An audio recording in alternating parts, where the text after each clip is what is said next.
Halo, kali ini saya akan membahas lagi basic fotografi. Di sini saya akan membahas tentang manual exposure dan auto exposure. Kapan sih kita menggunakan menu tersebut dalam kondisi yang bagaimanakah? Oke, langsung saja kita bahas.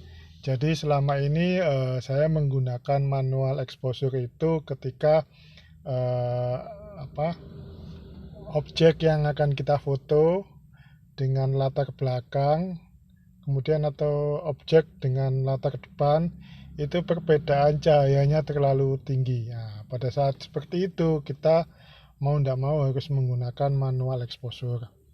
Yang kedua,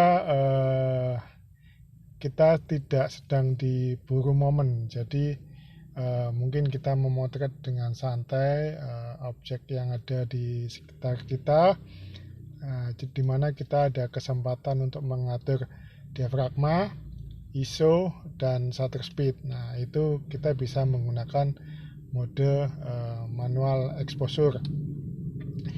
Kemudian yang ketiga itu pada saat malam hari atau situasi low light. Nah, itu mau tidak mau kita mesti menggunakan manual exposure karena dengan mode auto pencahayaannya akan ini ya apa hasilnya akan eh, nggak bisa akurat.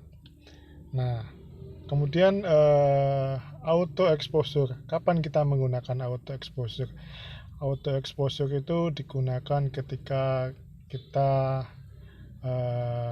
mendapatkan momen yang istilahnya tidak bisa diprediksi ya, tiba-tiba momen itu ada di depan mata. Nah, itu kita mutlak harus menggunakan auto exposure. Tapi ketika kita menggunakan auto exposure jangan lupa kita mengatur ini ya guys. Jadi di sini menggunakan EV ya, jadi exposure value atau kompensasi pencahayaan. Nah, kalau normal EV-nya di set di 0, tapi dalam kondisi yang saya jelaskan tadi, latar belakang dengan objek itu intensitas cahayanya berbeda, tinggal kita naik turunkan EV-nya saja. Tapi sebelum pengaturan EV, kita pilih dulu modenya, apakah kita memilih AV, di mana kita memprioritaskan diafragma, tetapi shutter speed dan ISO kamera yang menentukan, atau kita memilih TV di mana kecepatan kita yang tentukan, kemudian shutter speed, kemudian diafragma dan ISO kamera yang menentukan. Seperti itu guys. Jadi auto exposure itu buat saya sangat menguntungkan karena kita bisa mendapatkan momen-momen yang bagus lebih cepat daripada manual exposure.